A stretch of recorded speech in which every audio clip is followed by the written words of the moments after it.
Bonjour et bienvenue à Promener son chien réactif. Aujourd'hui, pour cette semaine, on va parler des 5 choses les plus importantes avec un bébé chien, selon moi. Et cet épisode-ci est inspiré directement au fond, tout ce que j'ai fait avec Féro, donc Sky maintenant, qui est parti la semaine passée, donc vendredi dernier. Il y a une semaine, elle est partie dans sa vraie famille, ça va super bien, j'ai des nouvelles, c'est vraiment chou, j'ai des photos, je suis vraiment super contente de comment ça va avec elle dans sa nouvelle famille. Je voulais vous l'annoncer et ça m'a permis aussi de réfléchir à c'est quoi mes priorités lorsque j'ai un nouveau chien qui arrive chez moi? Et bien entendu, on va parler de Féro, donc Sky. Je vais l'appeler Féro à partir de maintenant parce que c'était le nom qui me vient le plus facilement. Et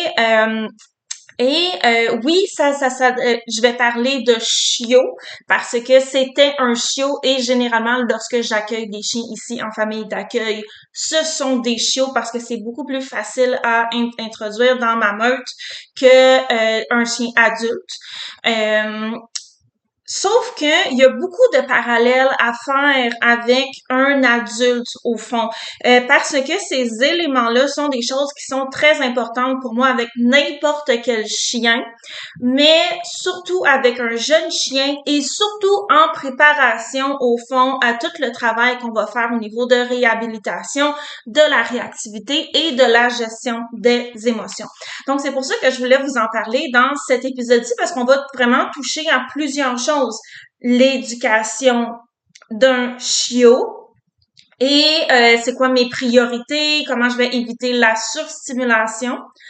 Ce que je vais faire aussi au niveau de la gestion des émotions comme travail en amont et aussi avec un nouveau chien qui arrive chez vous, même s'il serait un peu plus vieux, cette chose-là reste très importante. Peut-être avec des modifications et bien entendu en réactivité parce que c'est un balado. Au fond, notre grand thème étant promener son chien réactif, le titre du balado. Donc, il y a un élément qui va avoir peut-être un peu moins rapport avec les autres, qui est plus spécifique pour les chiots, mais énormément de parallèles à faire. Ce qui m'amène aussi à dire qu'il est jamais trop tard. Il est jamais trop tard pour réaliser qu'il y a peut-être des morceaux de fondation qui pourraient être plus forts. Je dis pas que vous les avez pas, mais peut-être de réaliser qu'on pourrait travailler un peu plus là-dessus afin de faciliter nos interventions au niveau, au fond, de la réhabilitation, de la réactivité ou d'apprendre la gestion des émotions à notre chien. Donc, on va y aller avec euh, avec Féro, au fond, lorsqu'elle est arrivée chez moi, je savais que c'était un chiot qui n'avait pas été socialisé, qui avait de très fortes chances de être réactive, donc c'est-à-dire d'avoir des réactions excessives lorsque elle voit au fond des étrangers ou d'autres chiens. Qui sont au fond liées à des émotions très très fortes qu'elle n'est pas capable de contenir, qui vont être au niveau de la définition de la réactivité à mi-chemin entre de la peur ou de la surexcitation, de la frustration. Dans son cas, à elle, on va plus parler de peur vu qu'elle n'a pas été socialisée et je me doutais que ça allait être à la fois sans laisse et avec la laisse et qu'au fond, il y allait avoir aucun travail au niveau de l'entraînement qui avait été fait avec elle. Je savais aussi que j'allais devoir lui apprendre à découvrir le monde de manière sécuritaire parce que comme j'ai dit, elle n'avait pas été socialisée. Une autre chose aussi qui est super importante avec les bébés chiens, je vais y revenir, c'est que je veux leur apprendre à bien utiliser leur corps. On va en reparler et c'était d'autant plus important avec Féro parce qu'elle portait un harnais qui était trop petit pour elle 24 heures sur 24. Probablement lorsque la personne qui a eu la portée lorsqu'ils ont été un petit peu plus vieux, là, pas quand ils ont l'air des hamsters, mais quand ils sont un peu plus vieux, leur ont mis des harnais et ces harnais-là n'ont pas été ajustés ou très très peu. On ne peut pas savoir qu'est-ce qui s'est passé exactement parce qu'on n'était pas là. Et on veut faire attention aussi de pas sauter au pire scénario possible. Nous, les êtres humains, on a tendance à faire ça lorsqu'on a un rescue, mais on savait que son harnais était trop petit pour elle, pas à un niveau où ça pouvait causer des blessures apparentes. Donc, on n'a pas eu besoin de l'amener chez le vétérinaire, mais quand même, je voulais surveiller que ça n'avait pas eu de dommages à long terme. Et on va en reparler. Il y a et j'ai aussi avec les bébés chiots, souvent les gens me demandent oh bon sang Ève, qu'est-ce que tu travailles avec les bébés chiens? J'ai peur d'être en retard. As-tu une liste de qu'est-ce qu'il faut que je fasse pour tel âge que mon chien doit avoir acquis? À 4 mois, il doit pouvoir faire ça. À 5 mois, il doit pouvoir faire ça. À 6 mois. Et je comprends tellement parce que lorsque j'ai eu Ellie, qui était ma première chienne de sport, ma première Border Collie, mon premier chien ligné de travail, mon premier chien avec la vraie drive, j'avais tellement peur de faire mal les choses que j'avais tout un plan de ce que Ellie devait accomplir à partir de tel âge pour être sûre de ne pas être en retard avec elle. Et j'ai eu la chance qu'Ellie était un chiot excessivement facile. Elle m'a fait des shutdowns monumentales lorsqu'elle était jeune, justement à cause de ça. Mais c'était pas un chiot qui était difficile. Donc, on a eu des difficultés à cause de toute cette pression-là que je me mettais et que je lui mettais, mais ça m'a pas autant explosé dans la face que ça l'aurait pu, je sais maintenant. Lorsque, voici la vérité au fond dur, lorsque j'ai un chiot qui arrive dans ma vie, je n'ai absolument aucun plan à part ces 5 choses-là dont on va parler dans l'épisode. Et je vais d'ailleurs porter une attention particulière à m'assurer que de ne pas, au fond, que ce chiot-là ne soit pas surstimulé. Et c'est très important lorsqu'on parle d'un chien qui a des problèmes de gestion des émotions, un chien qui a beaucoup de drive, un chien qui est peut-être fragile au niveau de son intensité parce que on a tendance à leur en demander beaucoup et on ne se rend pas compte justement à quel point ça peut créer un état de surstimulation, de surexcitation. Et c'est quelque chose dont on ne parle pas beaucoup en éducation canine parce que souvent les entraîneurs vont essayer d'encourager les gens à faire plus avec leur chien. Et je suis d'accord avec ça. Je suis d'accord que la majorité des chiens devraient bouger plus qu'ils ne le font. Par contre, on veut équilibrer ça avec d'être sûr qu'au niveau mental, le chien est toujours réceptif et qui est pas dans un état de surexcitation. Et je ne veux pas, lorsque j'ai un jeune chien, le maintenir dans un état de surexcitation la majorité du temps. J'ai pas de problème à le faire de temps en temps, mais je ne veux pas que ce soit la majorité du temps parce que ce qui va se passer, c'est que plus le cerveau est en état de surexcitation, plus lorsqu'il va redescendre, il ne redescendra pas à 100%. Et on voit ça beaucoup chez des chiens de sport qui ont été très entraînés dès leur plus jeune âge, cette espèce d'état de chien fou qui gère pas en disant que mais c'est parce qu'il y a de la drive. Donc ça on le voit d'un côté ou on le voit chez les gens qui sont pas nécessairement des entraîneurs, chez les chiens qui sont dépensés à la balle parce que ça va aussi avoir cet état de surexcitation là. Et je dirais que on le voit aussi chez des chiens qui s'ennuient, donc qui n'ont pas assez d'occasion de se dépenser physiquement pleinement, ou au fond le chien va passer d'un état quasi léthargique à rien faire à bon sang exploser les fois où il y a accès à des moyens de se dépenser, ce qui fait que c'est désagréable pour les gens, ce qui fait qu'ils le dépensent de moins en moins. Donc, la surexcitation, c'est un problème qui est réel. Surtout, moi, je travaille beaucoup avec tout ce qui est chien de berger. Donc, c'est des chiens qui sont excessivement sujets, mais ce ne sont pas les seuls. Ma dalmatien aussi, avant, ça lui arrivait. Donc, c'est pas parce que vous n'avez pas un chien de berger que la surexcitation n'est pas quelque chose auquel vous devez faire attention. Pas nécessairement la surexcitation, mais la surstimulation. Quand le cerveau, là, il y a juste trop de tout, que ça écoule quasiment par les oreilles et que votre chien se pitche partout comme une poule, pas de tête. Et chez les chiots, c'est particulièrement important.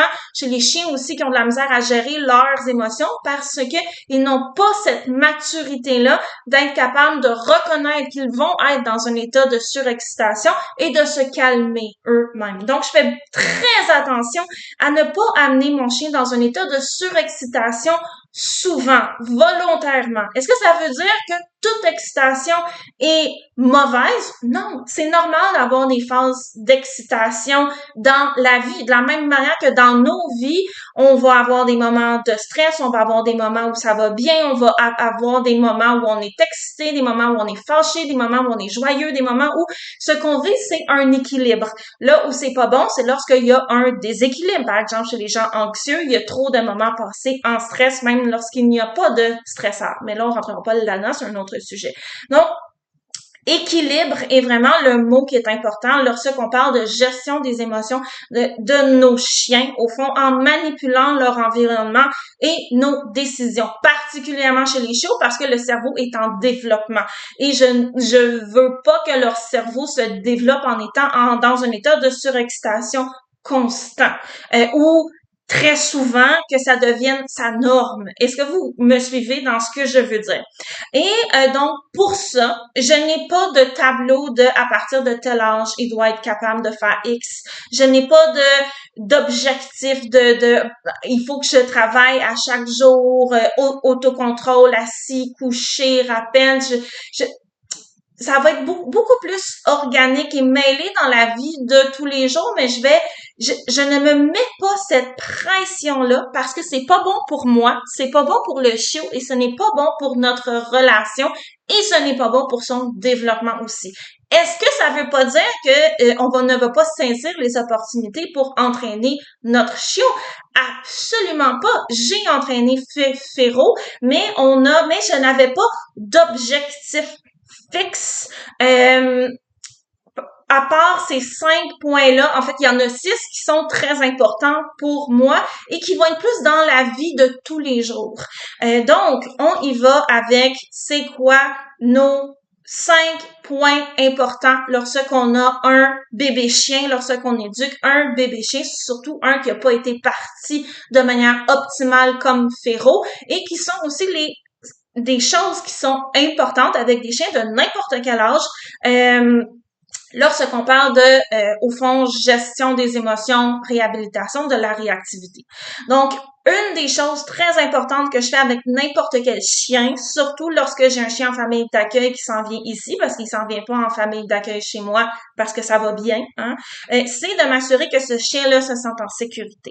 Et ça, ici, c'est essentiel. Aussitôt qu'on parle d'un jeune chien qui est en développement, mais aussitôt qu'on parle de réhabilitation, au fond, de gestion des émotions, anxiété, réactivité, protection des ressources, nommer n'importe quoi, c'est important. C'est quelque chose qui est très important. Et là est la nuance. Et c'est quelque chose que si vous me connaissez, vous m'avez entendu parler très souvent. Ce qu'on veut, c'est avoir un quotidien qui prédit que ça va bien aller. Ce qu'on ne veut pas, c'est au fond avoir un quotidien qui va réentraîner les triggers, les déclencheurs que vous essayez de désentraîner. Hein? Par exemple, le meilleur exemple de ça, c'est si vous êtes dans un processus pour l'anxiété de séparation et que vous suivez un protocole, mais que de temps en temps, vous devez partir parce que aucune idée puis que vous partez pendant 1 heure ou 2, votre chien fait pas la différence entre quand on est en entraînement puis quand on est dans la vraie vie. Donc, vous suivez pas votre protocole, ce qui fait que votre chien, au fur et à mesure que vous l'entraînez, son environnement va le désentraîner. Autre exemple qui est peut-être plus facile à saisir, si vous voulez pas que votre chien jappe après les chiens qui regardent par la fenêtre, mais qui passent la journée à japper après eux parce que vous êtes pas à la maison ou parce que là, ça vous tente pas ou peu importe quoi, et que de temps en temps, vous faites des exercices, vous n'y arriverez pas. Parce que, au fond, votre quotidien va désentraîner plus vite que vous entraînez. Donc, on veut s'assurer que notre quotidien permette à notre chien de faire les apprentissages dont on a besoin. Et surtout, dans le cas d'un chien qui a de la misère à gérer ses émotions, qui a des craintes d'un bébé chien, comme j'ai dit, quand ils s'en viennent chez nous, les rescues, les chiens en famille d'accueil, c'est pas parce que ça l'allait bien, c'est souvent parce que c'est des situations où la famille a dû s'en départir ou qu'il y avait des problèmes, il y a eu des manques, comme dans le cas de Ferro ou Watanuki avant. Euh, et donc, je veux que ce chien-là se sente en sécurité. Par contre, c'est pas parce qu'on a un quotidien qui prédit que ça veut bien aller que ça veut dire qu'il y aura jamais aucun stresseur.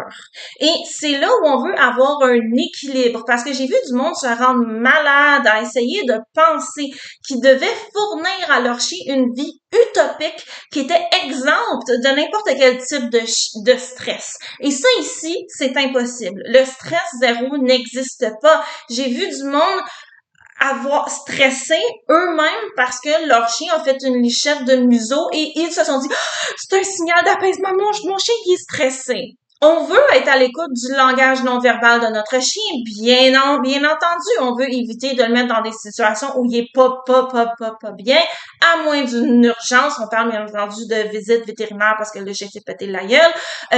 On veut faire attention, on veut avoir une approche qui est avec le moins de stress inutile possible, mais en même temps, le stress fait aussi partie de la vie. Parce que quand je parlais de cette pression énorme-là qu'on se met en entraînement avec un chien, on peut aussi la mettre sur notre chien sans s'en rendre compte, à vouloir lui fournir une vie qui est exempte de stress. Donc, les situations de stress font partie de la vie, mais je veux m'assurer que dans l'ensemble, mon chiot Ferro, se sente en sécurité. Si elle entend pendant la promenade en forêt, c'est un exemple, mon voisin 4 maisons plus loin qui fait de la tronçonneuse, puis qu'elle entend le bruit, puis qu'elle se dresse, puis qu'elle est comme c'est quoi ça? Je vais la rassurer de manière calme, zen, confiante, posée, encadrante. On va y revenir. Mais je vais pas m'en faire, ce qui est parce que ça fait partie de la vie que des fois les voisins fassent de quoi. Et je ne peux pas contrôler ce que les voisins font. Et à un certain niveau, c'est bon qu'elle apprenne qu'il y a des bruits bizarres, qu'elle apprenne spontanément. Ce qui m'intéresse, c'est sa réaction par rapport à ça et comment, au fond, je peux l'aider à réaliser que c'est normal et voir comment elle s'en remet. Donc, le sentiment de sécurité, pour moi, c'est quelque chose qui est très important et c'est pour ça aussi que dans mes premières recommandations, dans n'importe quel type de consultation privée pour chien qui a de la misère avec ses émotions ou dans mes cours en ligne, je vais vous dire que si vous voulez, au fond, désentraîner un problème, la première chose que vous devez faire, c'est vous assurer que cette situation-là n'arrive pas sans que vous soyez en contrôle. Et des fois, il va falloir faire des changements. Enfin, non, toujours, il va falloir qu'on fasse des changements à comment on fait les choses afin que ça arrive. Sans non plus se stresser à essayer d'atteindre le stress zéro. Okay? C'est normal que le chien fasse des signaux d'apaisement de temps en temps. Ce qu'on veut, c'est être à l'écoute et s'ajuster, voir, mais pas nécessairement capoter à chaque lichette de museau. Le deuxième point qui est très important pour moi lorsque j'ai un bébé chien et qui est aussi important différemment lorsqu'on parle d'un chien adulte qui a des problèmes de gestion des émotions, c'est de m'assurer que mon chien puisse bouger librement. Donc, encore plus avec Ferro parce que elle avait ce harnais trop petit et je voulais qu'elle puisse se réapproprier ses mouvements. Donc, pour moi, le fait de pouvoir bouger pleinement, donc vraiment pouvoir courir en s'ouvrant les pattes, de pouvoir explorer son corps, bouger différemment, essayer des mouvements avec un chiot. Donc, on parle vraiment ici de chiot. C'est quelque chose qui est très, très, très, très, très important. Je vais faire attention à éviter les répétitions de mouvements qui ne sont pas bonnes, comme par exemple, je vais jamais encourager un chiot à jouer à saute et descend sur le divan parce que c'est pas bon pour les articulations, mais je ne vais pas empêcher un chiot d'explorer ses mouvements pleinement. Et surprenamment, mes chiens se pètent rarement la gueule en forêt, que ce soit qu'il y ait de la glace, de la neige, de la boîte, du ça, parce qu'ils sont habitués à négocier ces différents types de terrains-là. Donc, ils ont chacun leur personnalité, bien entendu. J'en ai qui sont plus sauteurs ou grimpeurs, j'en ai qui aiment sprinter, j'en ai qui aiment trotter, mais je veux qu'ils aient une liberté de mouvement pour apprendre à bouger leur corps de manière efficace. Et ça va aussi dans cette idée-là que je veux que mon chien soit à l'aise avec lui-même. Je veux qu'il soit confiant dans ses mouvements pour pas me ramasser avec un chien, par exemple, qui a peur dans les escaliers, qui a de la misère à faire certains mouvements parce qu'il ne l'a pas pratiqué lorsqu'il était jeune. Et on voit ça chez des chiens qui ont été beaucoup restreints lorsqu'ils étaient jeunes parce que les gens avaient peur que le chien, au fond, se fasse mal, ou ceux qui essaient de suivre à la lettre des affaires comme il faut que le chien fasse seulement 5 minutes d'exercice physique par mois de chiot. Non, comme c'est pas Féro faisait plus que 20 minutes d'exercice dans sa journée. Ce qui va m'intéresser moi, ça va être d'observer mon chiot pour voir les signes de fatigue et l'encourager à les respecter. Et d'éviter aussi cette surexcitation, surstimulation là qui vient avec la fatigue, mais je la laissais libre de ses mouvements, ce qui est vraiment le mieux parce que justement elle peut par elle-même explorer son corps et éviter de faire des mouvements qui sont non naturels. Et pour ça, je vais utiliser au fond les promenades en forêt. Donc, j'ai la chance de pouvoir... C'est pas une chance parce que j'ai travaillé fort pour avoir ça, mais je l'ai beaucoup promené en forêt. Je l'ai laissé avec mes adultes, au fond, se promener en liberté dans la forêt. Sinon, à certains moments, je l'ai amenée dans des champs en longe pour qu'elle puisse jouer, courir, creuser. Je vais aussi, au fond, laisser mes chiots énormément jouer dans la cour. Donc, j'ai un enclos qui est clôturé chez moi. Au début, Féro, elle comme beaucoup de chiens qui ont eu des grandes situations de stress, elle cherchait les issues, donc il a fallu que je colmate tout parce que mes adultes savent qu'ils n'ont pas le droit de sortir. Elle, c'est un bébé, fait qu'elle ne le savait pas. Mais j'ai beaucoup laissé jouer dans la cour et ça revient aussi à cette idée d'éviter la surstimulation. Souvent aussi, lorsqu'on a un chiot dans la maison, ils font plein de bêtises parce qu'ils connaissent pas les règles de la maison. Donc, lorsque j'accueille un chiot, je vais passer énormément de temps dehors à juste laisser le chiot faire toutes les choses de bébé chien qu'il a envie de faire parce que dehors, il n'y a pas beaucoup de règles. Donc, j'ai mon téléphone, j'ai un livre, j'ai fait la même chose avec Watanuki, avec Nine. Je vais m'asseoir dehors et je vais laisser le chiot jouer avec mes adultes, faire ce qu'il veut. Il veut arracher du gazon, il veut creuser. La seule règle, c'est qu'on creuse pas en dessous de la clôture. Il veut gruger, il veut courir, il veut faire pipi parce qu'il est pas prêt. Tout ça ici, c'est permis et ça permet également à mon chiot d'explorer tous ses mouvements. Ça lui permet aussi de développer sa switch off parce que lorsqu'il commence à se fatiguer, comme Je suis pas tout le temps en train d'intervenir à faire fais pas ça, fais pas ça, fais pas ça, de rediriger sur une autre activité. Ça évite de le garder réveillé aussi.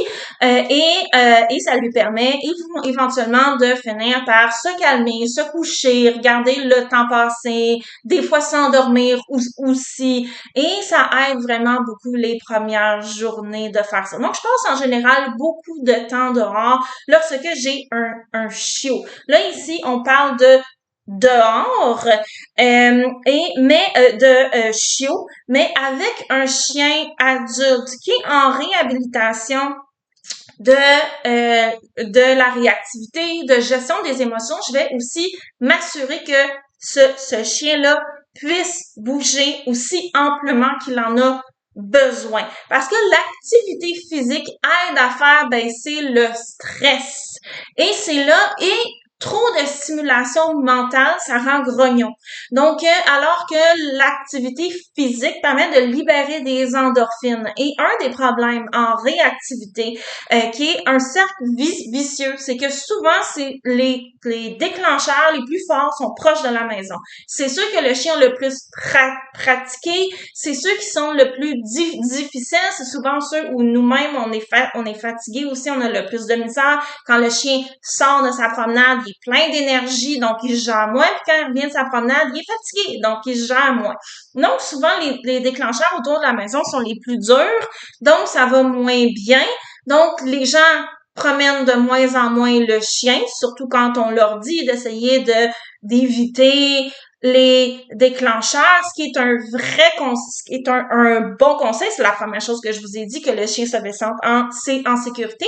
Mais en même temps, le problème, c'est que le chien est de moins en moins dépensé physiquement.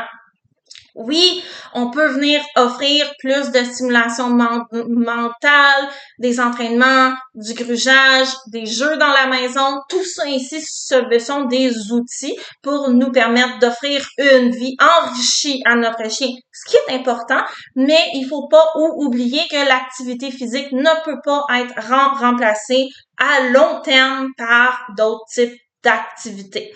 Donc, il va falloir faire preuve d'imagination afin de s'assurer que notre chien est bien défensé physiquement pour les endorphines que ça libère.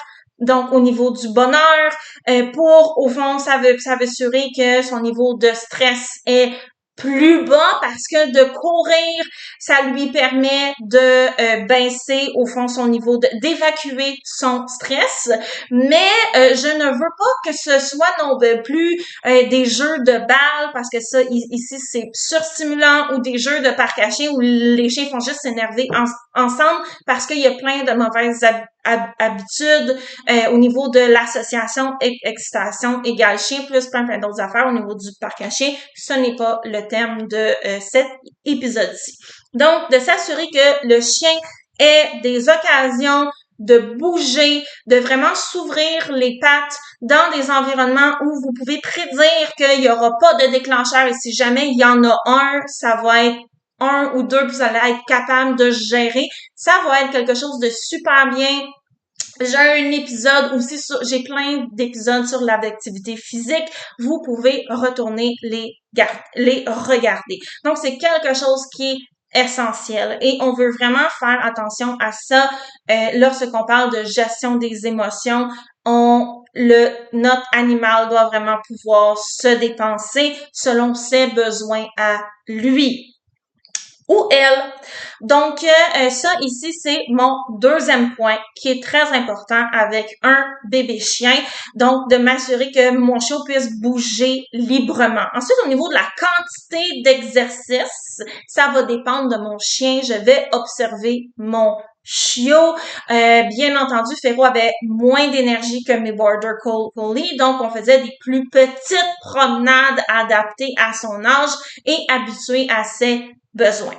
Mais j'ai jamais restreint et je l'ai encouragé beaucoup à explorer ses mouvements et heureusement, je n'ai pas vu de difficulté au niveau de sa manière de bouger avec son corps et j'étais très contente de ça. Bien entendu, sa nouvelle famille a été informée du problème de harnais trop petit pour si jamais un jour dans sa vie, il y aurait besoin d'avoir cette information.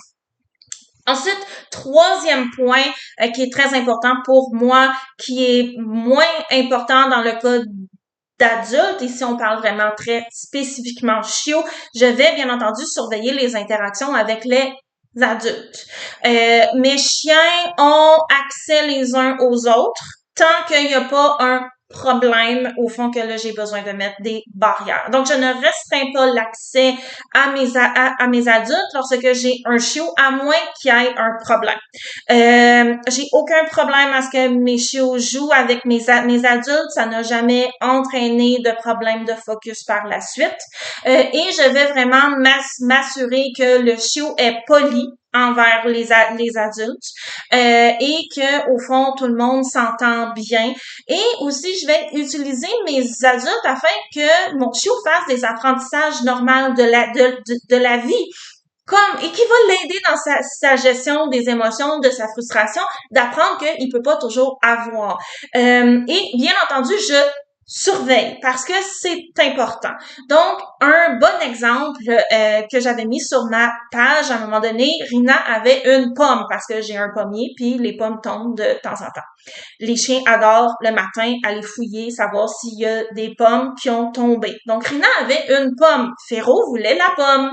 Donc, elle s'est approchée de Rina. Ce comportement-là est très normal chez les chiots. Les chiots veulent toujours ce que les adultes ont. J'ai des théories par rapport à pourquoi, mais c'est un comportement qu'ils ont tous. Ok, si vous donnez la même chose à un groupe de chiens, s'il y a un chiot dans le lot, il va laisser ce qu'il y a pour aller essayer d'avoir ce que l'adulte a. C'est quasiment automatique.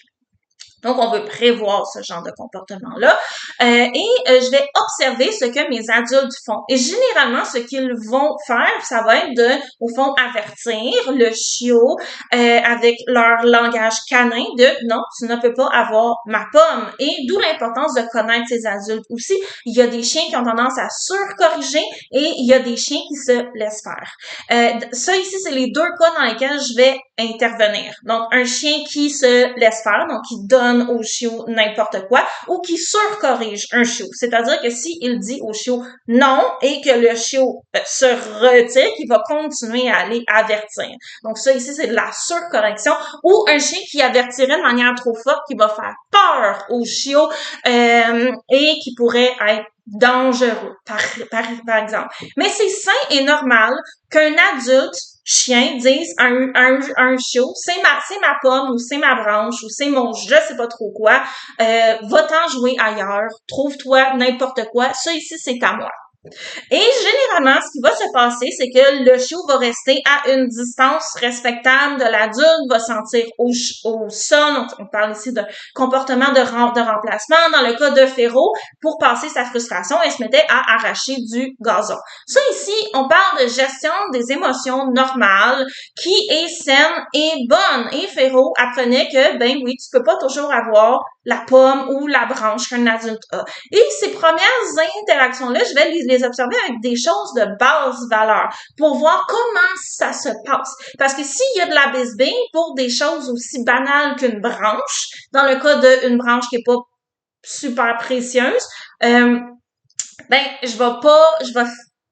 je vais très gérer lorsque c'est des ressources de haute valeur. Et pour moi, au fond, ce qui est important, c'est de voir que l'adulte, au fond, a une séquence de correction qui l'escalade, que le chiot finisse par réaliser, ben, je l'aurai pas, et qu'il se retire. Est-ce que ça veut dire qu'il y a plus d'espoir de l'avoir? Généralement, il va jouer aux alentours, arracher du gazon, sentir, des fois il va japper par frustration aussi, et généralement l'adulte va s'en foutre et continuer de faire ses petites affaires, ou le chiot va aller jouer ailleurs avec un autre chien, ou il va rester à proximité, généralement au niveau des pommes, les adultes finissaient de les manger, se levaient, allaient faire autre chose et elle allait sentir, ou elle allait s'en chercher une aussi parce qu'il y en avait une autre qui avait tombé. Donc ça, ici, on parle de bonne gestion des émotions, de bonnes interactions entre des chiens adultes et des chiot. Et ça ici permet d'apprendre un langage canin sain à nos bébés chiens pour pas en faire, je m'excuse de l'expression, des petits maudits qui pensent que tout doit être à eux. Et souvent, l'erreur que les gens font, c'est qu'ils vont demander à leur chien adulte de tout laisser au bébé. Alors que c'est l'inverse. Le bébé doit apprendre que tu peux pas avoir tout ce que tu veux. C'est plus sûr qu'après 4 semaines, la dynamique entre les chiens a changé. Quand c'était des choses de basse valeur, les chiens se passaient les trucs. Des fois, il y avait des morceaux de pommes qui se faisaient partager ensemble.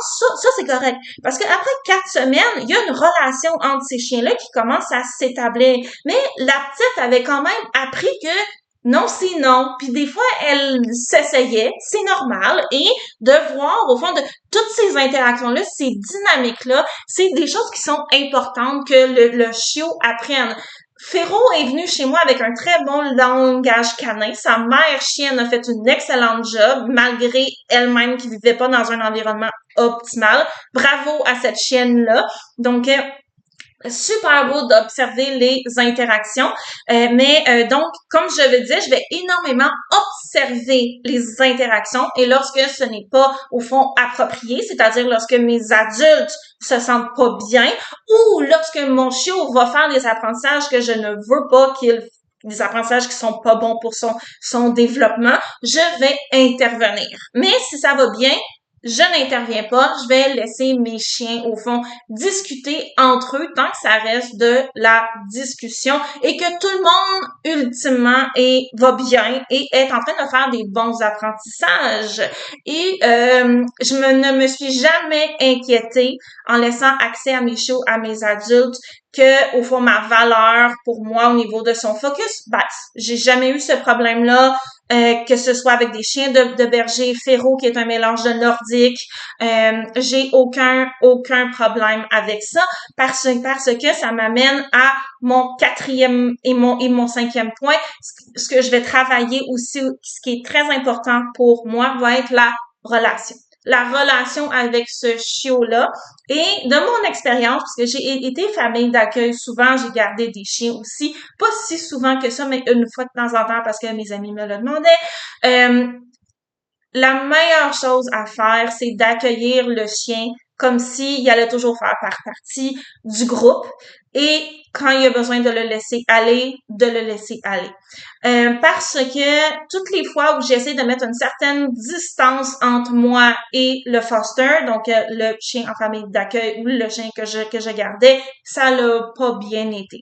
Et à chaque fois que j'ai accueilli ce chien-là, au fond, comme s'il était le mien, ça l'a énormément facilité la transition. J'ai eu beaucoup moins de crises, j'ai eu beaucoup moins de pleurs, j'ai eu beaucoup moins de chiens en détresse qui se demandaient qu'est-ce qui se passait et on a forgé une relation proche très, très, très rapidement. C'est sûr que l'expérience aide et comme je le disais, la relation est quelque chose qui est très importante et qui fait partie de mes priorités. Donc, à date, on a parlé de se sentir en sécurité, bouger librement, surveiller les interactions avec les adultes, que tout le monde soit content, comme on dit, la frustration comme peut avoir la pomme, ça fait partie de la vie et des apprentissages, mais que tout le monde est bien, il n'y a pas de danger.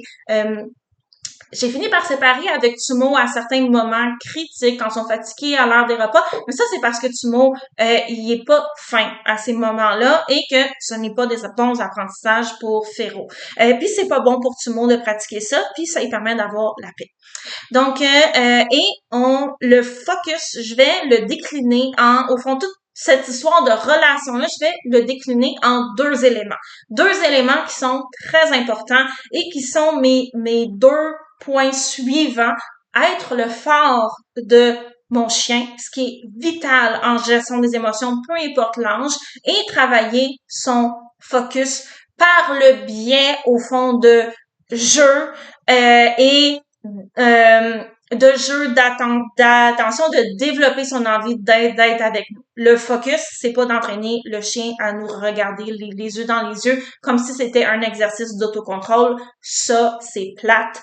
Et aussitôt vous allez arriver dans un environnement où il y a des distractions plus intéressantes que vous, ça va prendre le bord à la poubelle parce que c'est poche à faire comme un exercice. Mais là, je vais prendre de l'avance. On va y aller avec être le fort de notre chien, ce qui vient à se sentir en sécurité.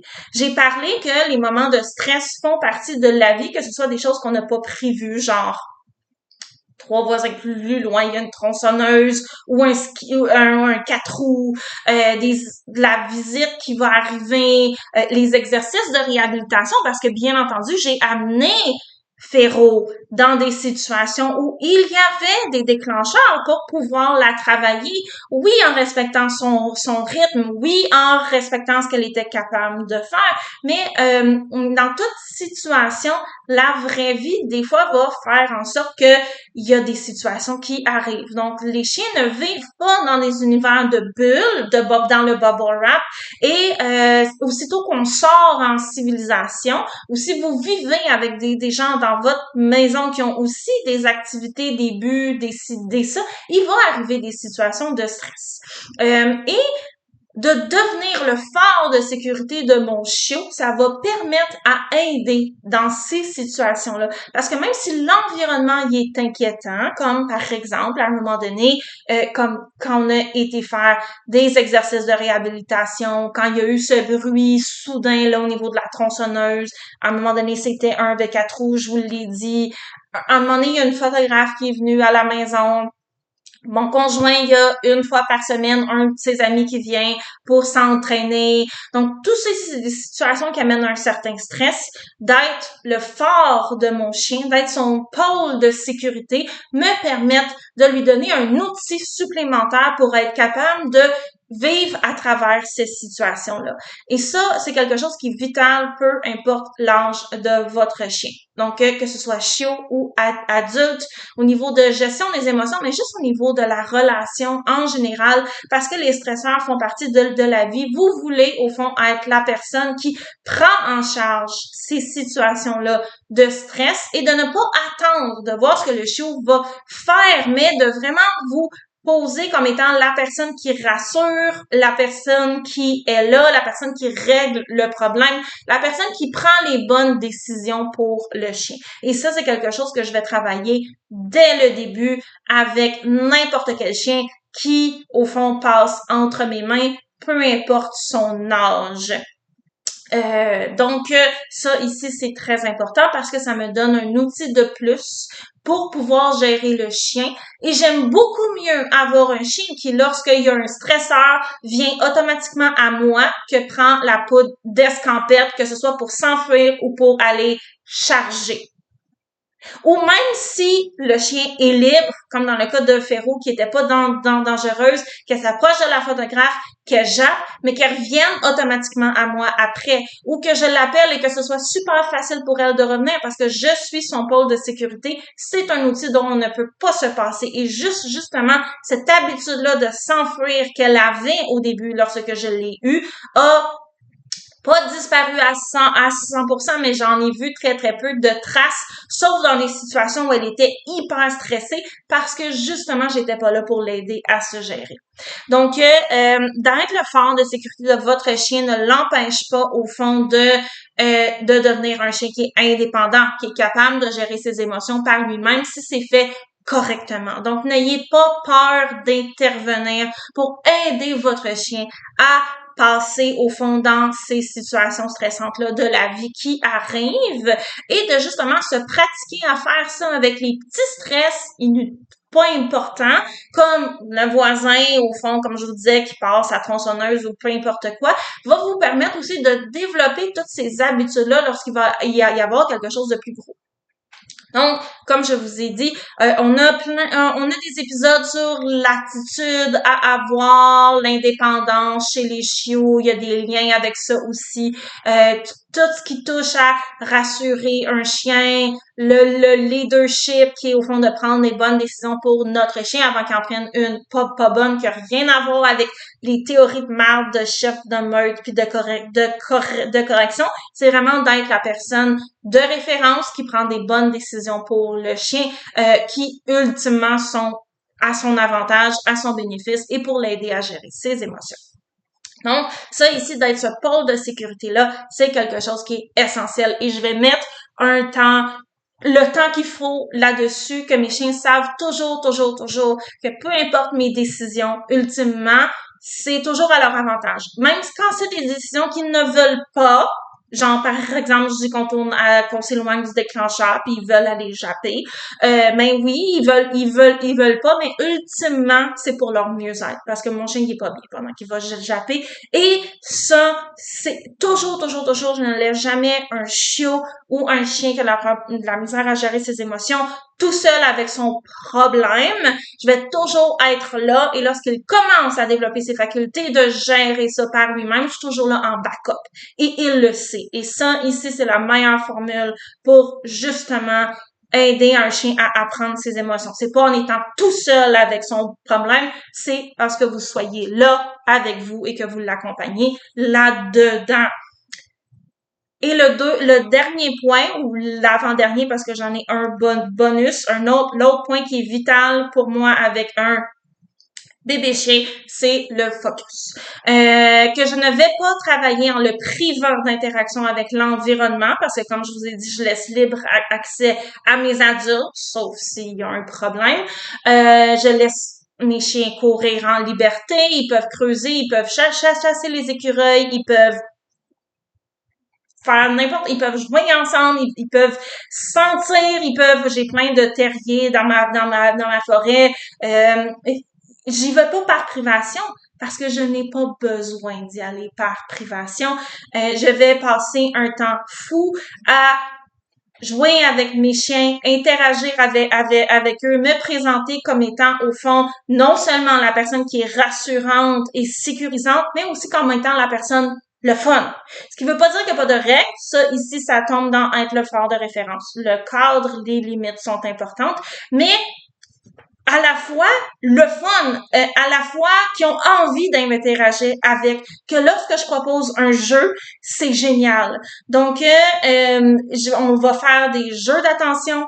Je vais tout le temps développer le jeu personnel avec mes chiots. Donc, c'est quelque chose que je fais parce que c'est quelque chose que j'ai toujours avec moi. À un moment donné, la pochette de biscuits va être vide. Mais moi, j'ai toujours mon moi-même qui est là ici. On va jouer à des jeux. On va faire des activités, je vais les entraîner, je vais féliciter les bons comportements, je vais leur parler, je vais les inviter à faire plein de choses qu'ils trouvent tripantes. Si je trouve une pomme, je vais leur dire, oh, viens voir! Puis là, ils s'en viennent, puis là, ils voient la pomme, ils sont comme, ouais, maman! Ou ma tante, dans le cas de Féro, parce que j'étais pas sa maman, a trouvé une pomme quand on est en forêt. Il y a plein de choses qu'on va faire. Des fois, je trouve des trucs intéressants, je leur montre. Des fois, on va jouer pour chasser. Des fois, je vais juste les accompagner pendant qu'ils courent en faisant des mouvements avec mes bras. Il y a plein de choses que je vais faire qui sont rendues intuitives pour moi parce que ça fait des années que j'éduque des chiens, mais qui font que mes chiens, au fond, me trouvent vraiment le fun et qui ont envie d'être avec moi. Et ça ici, ça fait partie du focus. Le focus, ce n'est pas quand notre chien nous regarde les yeux dans les yeux puis qu'on met là, des biscuits dans nos deux mains. Est-ce que ça veut pas dire que j'ai jamais fait cet exercice-là? Mais oui, c'est un super bon exercice d'autocontrôle. Je le fais, mais ce n'est pas ça le focus. Et je me rappelle lorsque j'avais ma Husky Mix, j'essayais de faire les exercices de focus de même où je l'entraînais à me regarder les yeux dans les yeux et à étirer le temps. C'est plate. Ce qui est beaucoup beaucoup, qui va vous servir beaucoup plus, c'est de faire des jeux d'attention avec votre chien, de passer du temps ensemble où c'est le fun, que ce soit juste vous puis lui, vous puis lui puis de la bouffe, vous puis lui puis des bébelles, vous, lui et l'environnement. Hein, comme je vous dis, vous trouvez un truc intéressant, montrez-le à votre chien.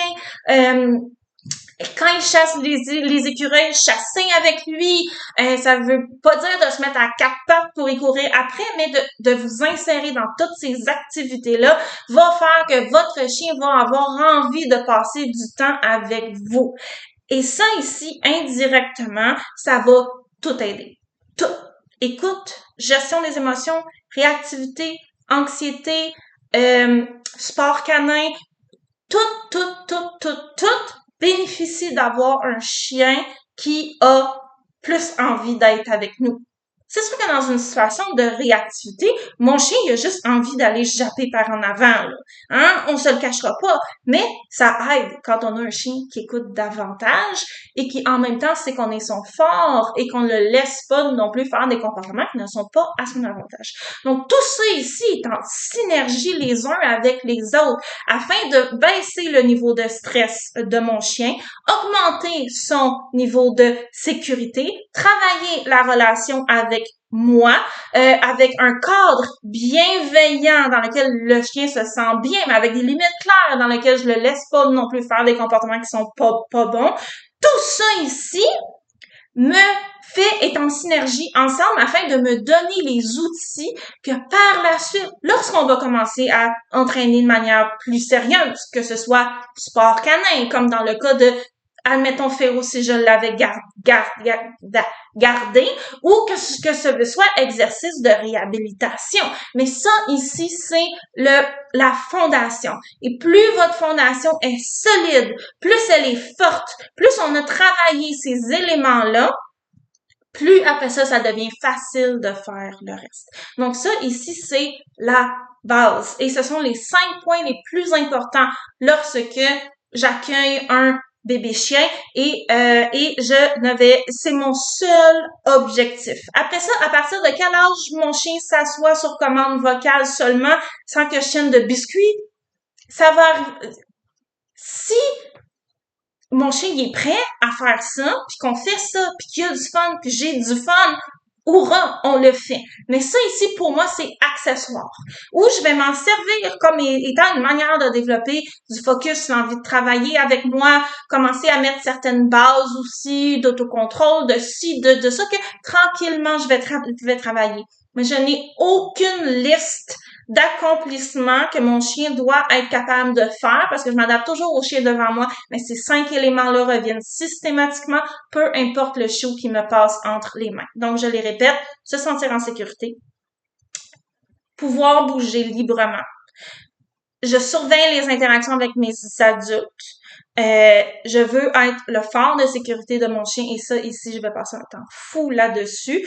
Mais pas en faisant les exercices. C'est une manière d'être et en faisant aussi le focus qui, à nouveau, est un mélange d'exercices et de manière d'être.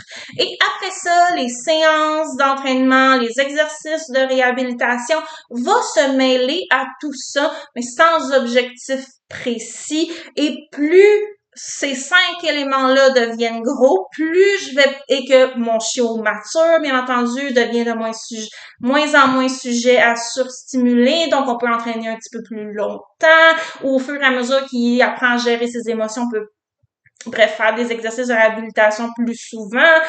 Tout ça ici va venir, ok? Mais je me mets pas de stress. Je n'ai pas un agenda, un calendrier à respecter. Ces 5 éléments-là sont ma priorité. Et tant que ça, au fond, c'est là, moi, j'estime que ce chiot-là va bien. Après ça, oui, il y a lui montrer les règles de la maison, bien entendu, travailler son développement, gna, puis tout ça, puis les petits trucs qui sont le fun, la propreté. Mais ça ici, c'est en parallèle, ok? Oui, je le fais, les règles de la maison. Au fond, c'est comme le 6e élément, mais ça va de soi. Et dans les règles de la maison, il y en a un qui est particulièrement important pour moi, mais ça ici, c'est moi. Et c'est une des affaires sur lesquelles je suis vraiment stricte. Ça me fait rire parce que autant je suis comme tout peut attendre, tant que ça va bien, pas d'agenda. Il y a une chose sur laquelle, par contre, c'est un gros non, c'est de quêter pour avoir de la nourriture. Et j'ai une tonne de photos de moi et mon conjoint qui mangeons, que ce soit à table avec Féro qui dort à côté, ou qui est couché sur nous pendant qu'on grignote sur le divan et qui dort parce que elle sait qu'elle n'en aura pas. Il y a rien qui m'achale plus que de manger et d'avoir un chien à 2 centimètres de ma face qui me regarde de même. Ça ici, c'est un biais personnel. La maman de Féro va faire qu'est-ce qu'elle veut avec, si elle veut tout défaire ces entraînements-là. Je m'en fous, mais ça ici c'est quelque chose qui est très important pour moi parce que c'est quelque chose qui me tape sur les nerfs. Après ça, si vous le permettez, j'ai aucun problème avec ça tant que vous êtes conséquente avec vos décisions, mais ça me faisait rire de à quel point ça pour moi c'est full important alors que pour le reste, je vais être vraiment beaucoup plus pas lâche, mais lâche dans le sens de laxiste, pas dans le sens de paresseuse parce que on a le temps, ok? Avoir un chien, c'est une relation à long terme, mais ça, pour moi, c'est important et je voulais, au fond, conclure l'épisode là-dessus parce que on a chacun nos choses qui sont importantes, qu'on n'a pas besoin de justifier aux autres, peu importe c'est quoi, et ça rentre dans apprendre les règles de la maison, et des bébés chiens qui vont au fond avec tout ce qui est pas gruger les meubles, pas jouer avec ses bébelles, pas monter sur les comptoirs, puis la propreté, tout ça ici, je l'ai travaillé, bien entendu, avec Féro, parce que ça fait partie de mon rôle en tant que famille d'accueil. Et, bien entendu, ces petites affaires-là qui sont des non négociables pour nous, comme moi, au fond, pas qu'être à table, c'est très important. Et vous, ça va être autre chose tant que vous êtes consciente et conséquente avec vos choix. Donc, merci, c'était notre épisode un petit peu plus long cette semaine de Premier son chien réactif. On a parlé des 5 points les plus importants avec un bébé chien et avec énormément de parallèles à faire au niveau de la réhabilitation de la réactivité en laisse et la gestion des émotions en général avec un chien parce que c'est, à part surveiller les interactions avec les adultes, il y a énormément de choses au fond au niveau des fondations à voir et avec au niveau de baisser le niveau de stress global du chien, ça veut assurer qu'il puisse bouger, de développer au fond tous nos outils, notre relation, votre leadership. À nouveau, leadership ne veut pas dire les théories de marde, de chef de meute, c'est vraiment de prendre des bonnes décisions pour notre chien avant qu'il en prenne une moins bonne. La définition ne vient pas de moi. Et ça, ici, c'est important. Donc, tout le temps que vous passez là-dessus n'est jamais du temps perdu. Et à travers ça, on va bien entendu venir mêler tout le reste pour vous faire progresser. Et c'est ça ici qui est important. Donc, bye bye, à la semaine prochaine!